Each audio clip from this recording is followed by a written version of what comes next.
bonjour à toutes et à tous et merci de rester fidèles au programme de Dakar24sn.com.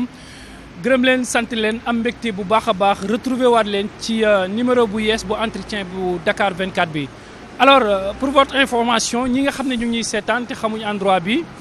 je rappelle que nous sommes sous l'autopont bu cité Keur Gorgui di infrastructure bu yees bi nga xamante ni le régime en place moom moo ko def pour les usagers yi nga xamante ni ñoo ngi emprunté route nationale bi. alors xam naa dinaa ci dikkaat ak léegi ak sama invité gërëm leen sant leen alors tey jii. dañuy retrouver waat ci nga xam ne moom moo di Mbaye Ngom ci fàttali dalaloon nañ ko gis ngeen ko bu baax a baax c'est quelqu'un qui n'est plus à présenter. alors après ses études en France liggéey na fa jaar Maroc dans beaucoup de pays africains nekk na fi également directeur technique bu Auchan laata muy embrasser carrière politique gannaaw ba mu demee Kaolack aux côtés de Serigne Mboup Mbaye am plaisir bu baax retrouver waat la fii ci Dakar 24. merci beaucoup Badara salaamaaleykum maa ngi leen nuyu di nuyu les téléspectateurs de Dakar 24 di nuyu waa Sénégal c'est toujours un plaisir di ñëw répondre à cette invitation pour parler sujet yi nga xam ne mooy soxal population sénégalaise. tout à fait alors à l'entame de mon propos maa ngi wax ne cadre bi ñu toog c'est sous l'autoroute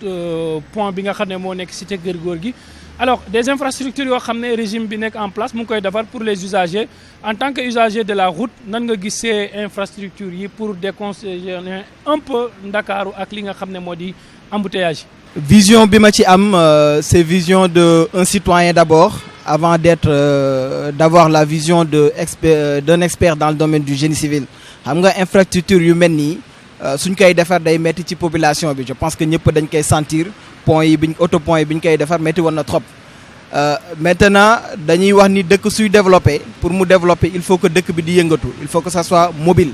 da nga doon xool bu njëkkoon soo doon jógee biir Dakar jëm côté Cambérène wala côté Parcelles mën nga def ay 2 heures wala 3 heures de temps ci yoon bi lu ci mel ni pont bi pont cité Keur Gorgui lañ ko doon wooyee da nga fi doon def ay 30 minutes à 1 heure de temps mais maintenant en 15 minutes je pense que mën nga traverser VDN bi là sur ce coup vraiment c'est un coup de maître que le régime en place a mis sur pied pour faciliter la mobilité de la population sénégalaise et surtout à Kaolack bi nga xam ne gis nañ fi les autoponts c'est un projet de 18 autoponts vraiment c'est une très bonne chose loo xam ne day faciliter la mobilité des Dakarois. absolument alors Mbaye yaa ngi koy wax léegi ci sa wax yow ingénieur en génie civil nga de formation. ba nga ñëwee Sénégal ba léegi il y a quelques années de cela nga embrassé benn carrière politique alors ban évaluation tey jii ngay def ci carrière politique boobu en tant que génie civil de formation notamment fii ci biir Kaolack. J'ai commencé mes humanités politiques sous l'aile du président Serigne Mboup mais vraiment ça m'a permis de capitaliser beaucoup d'expérience dans le domaine mais en même temps ça m'a permis ma mën a mettre en œuvre li nga xam ne man je l'avais acquis bien avant que ça soit dans le domaine social mais aussi que ça soit dans le domaine politique mais aussi dans l'activité professionnelle parce que soo xoolee la politique comme niñ ko xalaatee nekkul loolu mooy vraie politique mais dans la politique dans le vrai sens du terme mooy l'affaire de gérer sa cité et je pense que képp kuy ànd ak le président Serigne Mboup wala képp ku nekk ci suñu mouvement bi muy mouvement ànd defar Kaolack suñ la nee gestion war nga ci am expérience boo xam ne touche boo xam ne war nga ko ci mën a apporter et je pense que entre 2019 bi ma commencé politique dans le vrai sens du terme avec le président Serigne Mboup ak tey 2021 muy 2 ans yoo xamante ni maa ngi yëngatu ci wàllu politique aujourd'hui le président Serigne Mboup ak le mouvement ànd defar Kaolack kenn mënul wax politique kenn mënul wax développement social te tuddoo le mouvement et ñooñu soo leen tuddee tudd nga le président Serigne Mboup tudd nga le staff bi nga xam ne c'est vraiment consolidé et man je fais partie du staff politique du mouvement ànd defar Kaolack ak le président Serigne Mboup là mën nañ ni expérience bu positif la le résultat bu ñu ci mën a tirer c'est vraiment positif parce que actuellement mën nañ ni ñu ñoo ŋànk Kaolack. alors mais champ politique bi du champ bu yombee noonu comme liggéey bi ngay def en tant que génie civil ñëw dóor li ngay doo dem ndëgg sërëx ak ay galgal yépp ci biir nan nga koy gérer. politique moom comme ni ñu ko xamee Sénégal et c'est vraiment désolant nu ñu koy defee dafa bëri ay coups bas bëri ay comme ni nga koy waxee ay ndëgg sërëxal mais je pense que si tu as la tête haute wala la tête bien faite mën nga ci génne on voit de tout nag da ngay gis lépp mais je pense que li ci am solo mooy la finalité et pour moi c'est de l'expérience. Faut pas tout le temps répondre au coup hein ñi gisee tout ça mais nañ jiital li nga xam ne population bi moom la soxla te xamal nag ñun on est dans un mouvement te mouvement bi lépp lu ñuy def dañ ciy diisoo dañ ciy waxtaan avec vraiment le staff donc du coup lépp li nga xam ne ñu ngi koy gis ci politique côté négatif ñu ngi koy gis ñu ngi koy subir mais ñun ça nous empêche pas d'avancer. Alors nga engagé wu aux côtés d'un homme d'affaires en la personne de Serigne Mboup. C'est un objectif mooy conquérir la municipalité de Kaolack pour comme ni ngeen koy waxee changer un peu la façon de vivre des Kaolackois notamment est-ce que gis ngeen ne seen candidature boobu noonu am na chance d'autant plus que vous avez affaire à des politiques professionnelles au niveau de Kaolack en tant que des gens yoo xam ne mun naa leen kii bu nekkee homme d'affaires kii nii bureaucrate la wala mu nekk ci yeneen gëm ngeen ne dina yomb ci yéen Kaolack face à des politiques professionnelles comme on dit. Bon côté boobu moom je préfère écarter côté chance waxu mérite parce que ku xam le président Serigne Mboup xam le mouvement ànd defar Kaolack ak staff bi yëpp on part sur le mérite de mën a gérer Kaolack donc mérite aussi pour gagner la municipalité à Kaolack je pense que luñ fi def tout un chacun muy le président Serigne Mboup expérience bu mu am lu mu capitaliser en expérience lu mu capitaliser aussi en acquis à Kaolack waxatuñu waxu chance dinañ gagner mairie bi et ce sera un mérite d'un autre côté nag ñu ngi am vraiment beaucoup de gens yi nga xamante ni ils ont l'habitude de faire la politique actuelle à Kaolack au Sénégal de façon générale mais à Kaolack comme moom moo ñu gën a intéressé gis nañ ñoom ñuy doxalee et je trouve que ñoom su fekkee nu ñuy doxalee politique mu ngi doon dox aujourd'hui duñu gis Kaolack ci désarroi bu mu nekk nii parce qu'il faut le dire Kaolack dañu nekk ci benn désarroi maintenant ñun nag on propose quelque chose de nouveau dafa am lenn lu bees loo xam ne moom la ñuy andi commencé nañ ko te nekk gu ñu maire xool leen ak yi ñu def à Kaolack expérience yi ñu fa def mais développement bi ñu def surtout à Kaolack ba waa Kaolack fu mu toll nii on est devenu président Serigne Mboup à l'unanimité dafa nekk ci xolu Kaolack yi parce que dafa andi loo xamante ni nit ñi moom la ñuy xaar parce que nit ñi xaaratuñu wax kese nit ñi xaaratuñu ay propositions yem ci nit ñi la ñuy xaar mooy quelque chose loo xam ne da nga andi lu ak yi côté chambre de commerce du ma ko wax lu bëri parce que ça c'est un bien public mais soo xoolee cœur de ville bi en tant que capitaine d'industrie en tant que homme économique mu andi fi cœur de ville vraiment mu metti woon dès le début metti woon trop parce que ñëpp xam nañ ni cœur de ville c'est un projet de l'État président Serigne Mboup jël ko liggéeyaat ko lu toll ni plus de 2000 Kaolackois di fa xëy chaque jour di fa gis seen bopp loolu la ñuy xaar ci moom économie la ñuy xaar le président Serigne Mboup la ñuy xaar le mouvement ànd defar Kaolack nga xool aussi côté plaidoyer c'est quelqu'un boo xam ne pour moom mooy ambassadeur u Kaolack moom mooy le premier magistrat de Kaolack sans l'être officiellement di andi ay projet gis nañ port bi lu mu fi def comme plaidoyer ba port bi commencé woon démarrer port bi mu ngi commencé woon avec 2 bateaux fu mu toll mu ngi ci 200 bateaux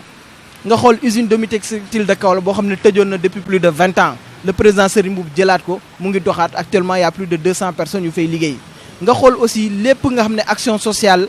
yoo xam ne mu ngi koy def à Kaolack di andi aussi ay projets ay partenaires yoo xam ne pare nañ pour ñëw Kaolack je pense que moom kooku pour mu gagner mairie bi pour man mérite la parce que wane na ko mais nekkatul loo xam ne chance la. parce que léegi vous êtes là-dedans ay vrais politiciens ngeen est-ce que yooyu noonu action yëpp c'est pas une façon pour vous de séduire également l'électorat kaolackois? Non, je pense que avant même d'être candidat à la mairie de Kaolack on avait l'habitude de le faire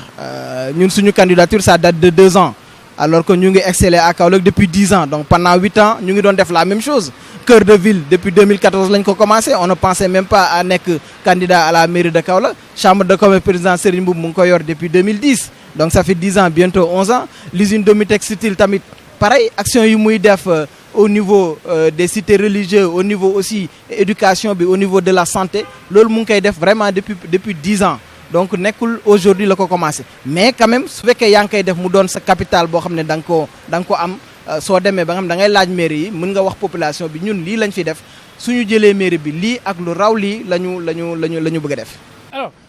Mbaye au-delà de la politique da nga am sa vie professionnelle avant tout man la question que je me pose mooy souvent comment yow tu parviens à cumuler les deux tout le monde le sait liggéey ak Serigne Mboup rigueur la laaj dafa laaj détermination alors comment est-ce que yow tu parviens à gérer les deux le côté professionnel et la politique bi nga xam ne tu es obligé de faire les 100 pas comme on dit entre Kaolack ak Dakar nan la ngay organiser woo. bon lépp organisation la mais vraiment parce que damay ñëwaat un peu ci Serigne Mboup mais ci moom laay mujjee encore soo ko xoolee en tant que capitaine d'industrie le groupe CCBM am na 17 filiales te yëpp a ngi dox te amul benn je pense à part au siège bu le président Serigne Mboup am bureau te mu ngi dox donc man bi nga xamante ni maa ngi gérer le cœur de ville de Kaolack parce que c'est un poste stratégique il faut le dire à Kaolack nekk aussi vice-président du mouvement ànd defar Kaolack de expérience de demande mais aussi de l'organisation mais loolu soo ko jëlee nga c'est pas facile nag mais nga rattaché ko à la personne de cette dimension du président Serigne Mboup foofu moo xaw un peu am complication parce que président Serigne Mboup c'est quelqu'un boo xam ne j'ai l'habitude de le dire il réfléchit 8 secondes avant les autres donc kooku sooy ànd ak moom il faut nga doon koo xam ne da nga pragmatique il faut être rapide et efficace mais aussi il faut nga nekk quelqu'un bu autonome mais peut te réveiller à 2h 3h du matin ne la demal régler lii ak affaire yooyu noonu. un plaisir parce que vraiment organisation la mais aussi day tax nga gën a mën a montrer tes preuves parce que mën nañ ne la qualité de l'homme c'est pas uniquement de s'arrêter li nga xamante ni moom moo ko tax mu jóg mais soo demee ba gis yenn situation yi ñu soxla ci pour man honneur la président Serigne Mboup wala mouvement ànd defar Kaolack bi ñu woo la à 2h du matin c'est vrai que c'est un peu dérangeant pour certains ñu woo la à 2h du matin ne la am na lu ñu war a régler yow lañ ci xalaat ça c'est un honneur et souvent su ko defee il a les résultats yow aussi bi nga xam ne yow la ñu wóolu ba dénk la mission boobu da nga am résultat donc li ma lay wax nii nga jël ko articuler ko autour du président Serigne Mboup foofu la xaw a méttee parce que wax naa ko tout à l'heure c'est quelqu'un de vraiment rapide donc du coup sooy liggéey moom il faut nga organiser wu il faut que tu sois rapide il faut nga nekk quelqu'un de force de proposition mais en plus de ça il faut nga nekk koo xam ne tu es autonome dans tes pensées tu es autonome dans tes décisions parce que si on te responsabilise il faut que tu sois autonome je pense que loolu mooy tax jusqu'à présent ñuy am résultat ci sama compagnonnage avec le président Serigne Mboup. alors Kaolack bi ngeen samp seen dënd fas yéene dem ci joŋante yi depuis quelque temps gis nañ fa benn nombre pléthorique de candidats buy samp seen dënd du côté de la mouvance présidentielle surtout alors est-ce une chance wala benn blocage en tant que yéen ànd defar Kaolack seen candidature. mouvance présidentielle bi ñoom am nañ candidat yu bëri ñi nga xam ne ñu ngi déclaré wu candidat parce que mais yaakaar naa ne au final benn candidat kese la mouvance présidentielle di am mais lii soo ko gisee je pense que bataille la en interne te ñoom dañ nekk déjà seen adversaire seen biir parce que soo ko gisee c'est parce que actuellement amul un leader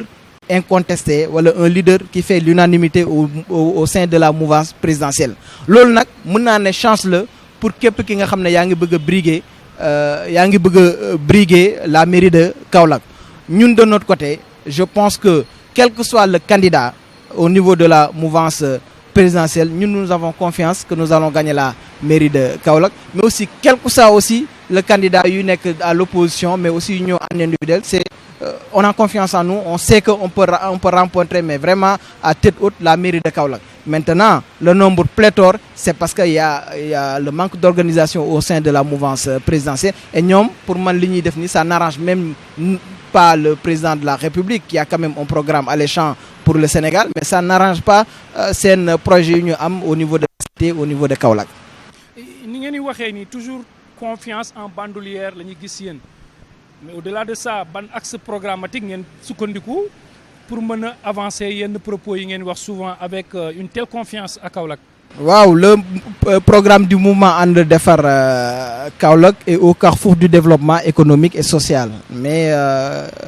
le programme s'articule autour de 3 axes yooyu bu ci njëkk mooy le cadre de vie de Kaolack vraiment on a un projet pour revisiter Kaolack structurellement revisiter ko on a un programme de cadre de vie qui est de faire de Kaolack une ville propre parce que ñëpp xam nañ Kaolack le désarroi qu'il y a là-bas les gens souffrent faire aussi de Kaolack une ville éclairée une ville où il y a la mobilité ñu ngi ko doon wax ci suñu début programme bi émission bi les autoponts faire de Kaolack une ville mobile revoir les routes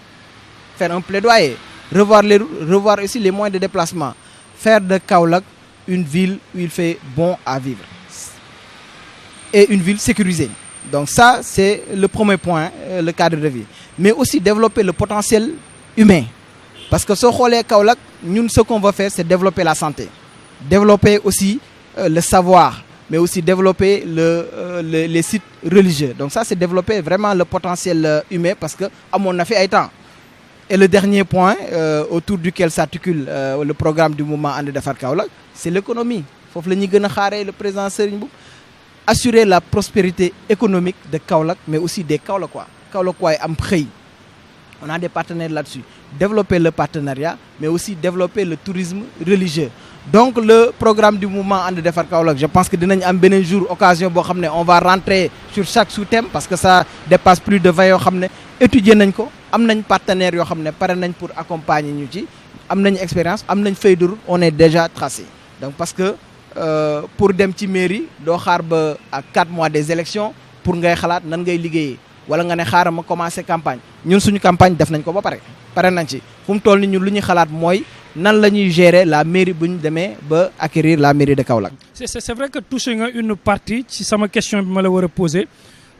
muy wàllu environnement parce que wax nga fi cadre de vie ak yooyu noonu ci la jëm bu weesoo boobu aussi assainissement. Problématique bu mag la Kaolack comme dans bien d'autres villes au Sénégal je pense que ne bàyyi ngeen ci xel si oui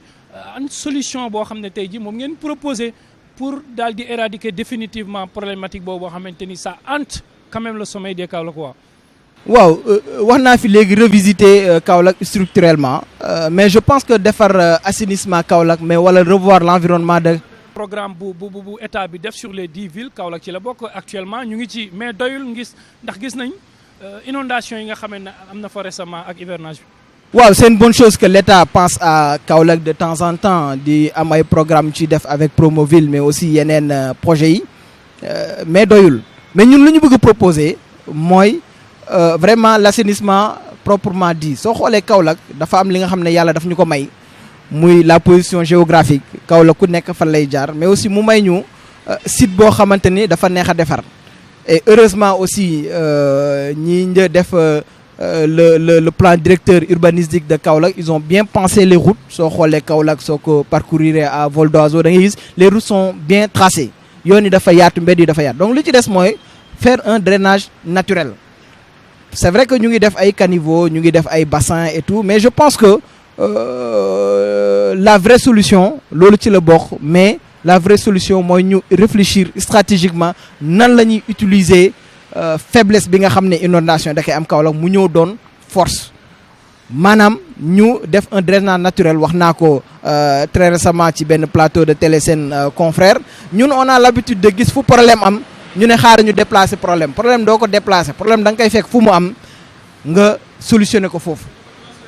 kenn du ko transférer léegi soo xoolee Kaolack dafa am ay bas-fonds am ay sites yoo xam ne c'est des points bas et tout ça mais nañu créer le bassin mais doo créer bassin rek bàyyi ko foofu da ngay créer bassin nga réutiliser ndox boobu pour l'agriculture pour autre chose ñun loolu bokk na ci li nga xam ne moom la ñuy def mais nag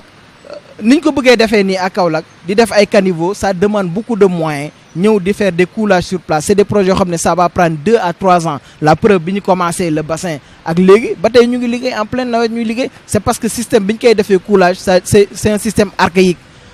mën nañ fi def ay canalisation yoo xam ne c'est préfabriqué da ngay ñëw poser ci noor nga koy teg nawet bi nga bàyyi nit ñi dund mais di def des travaux en pleine nawet vraiment population bi même su fekkee à la fin dinañ ci gis solution niñ koy dundee mooy niñ waa du waxtu boobu lañ ko soxla niñ ko dundee mooy métti te ñun nag am nañ ci programme boo xamante ne vraiment wax naa fi drainage wax naa fi réutilisation wax naa fi les bassins mais wax naa fi aussi dinaa fi wax aussi li nga xam ne mooy récupération des eaux mais au niveau local pas uniquement mu dem ci bassin parce que lu koy yóbbu ci bassin c'est lourd mais ku ci nekk sa buntu kër nan la ñuy récupérer ndox ku ci nekk sa koñ nan lañ koy récupérer ndox nan lañ koy centraliser loolu mooy suñu programme parce que actuellement tey Kaolack amuñu solution c'est dommage ma génn sama buntu kër gis ñi di tuur seen eaux usées yi seen buntu kër c'est parce que état bi la mairie de Kaolack amul lu mu leen proposer ñun nag am nañu lu ñu proposer yoo xam ne c'est des récupérations en local pour mun ko verser sur les lieux communs. du ñu terminer émission bi te amul question bi ma laaj parce que sa base politique Touba Ndorong la Kaolack alors su ma ne la woon malgré liggéey bi nga def foofu yëpp Touba Ndorong bastion politique bu mouvance bi la loo may wax. xam nga bastion politique mouvance mënul am fenn ñoom dañ koy yaakaar rek mais au final c'est la population ñooy décider, c'est la population ñooy voter te ñun je pense que proximité bu ñu def depuis 2 ans ak sondage yu ñu am parce que du ñu dem à l'aveuglette ñu ngi def suñu sondage ñu ngi def suñu étude vraiment poussée actuellement suñu bastion politique muy sama bastion politique ak le président Serigne Mboup parce que ñoo bokk koñ ci suñu résultats yi on dépasse 80% vraiment largement Touba Ndorong parce que Touba Ndorong ku ko xam-xam ni grenier politique la en général ku ko gagné Mérina da ngay remporter les élections que ça soit élection locale mais élection présidentielle yi. de vote déjà fa la ne normalement de Kaolack. waaw je pense Mérina ensuite Touba Ndorong donc du coup Touba Ndorong comme Mérina ñun on a am nañ fa expérience mais aussi am nañ fa ay relais yoo xam ne ñu ngi def un travail formidable te ñun au jour le jour ñu ngi def suñu sondage et ci ñaar yooyu pour le moment on remporte les élections parce que li ci gën a am si solo ci politique mooy la proximité mooy nit ñi di la gis ngay def mu doon loo xamante ni du ñëw distribuer xaalis du ñëw sànni xaalis ñun kenn xaarewuñu foofu lu ñuy xaar mooy nit ñi ñu def leen de telle sorte que dañuy autonome de telle sorte que dinañ mën a demal seen bopp je pense que Kaolack yëpp fu mu toll nii gis nañu ñun ban touche lañ ci apporter sur le développement social sur le développement économique parce que effectivement les infrastructures c'est bon l'assainissement c'est bon mais nit ñi aussi loolu balaa ñu koy mën a sentir il faut que ñu am lu ñu dugal seen poche lu ñu dugal seen poche nag foofu la ñuy xaar le mouvement ànd defar Kaolack et je pense que depuis des années ñun ñu ngi ciy battre un travail colossal. Effectivement alors c'est vrai que on s'achemine vers l'édition 2021 quand même de la foire internationale de Kaolack gannaaw ba ngeen ko reporté je pense que si je ne me trompe le 28 ngeen prévoir pour l'ouverture c'est vrai que partie des expositions bi nga xam ne fa lañ koy abriter dafa bokk ci domaine u SID bi nga xam ne yow moom nga gérer comment vont les préparatifs présentement à votre niveau pour accueillir ñi nga xam ne mooy visiteurs yi ak ñi nga xamante ni ñooy participants yi. waaw foofu damay ñëwaat un peu sur ce qui s'est passé parce que ku gis xam ni le président Serigne Mboup foire bi ñu ngi ko préparé woon avant tabaski bi avant nawet bi di ñëw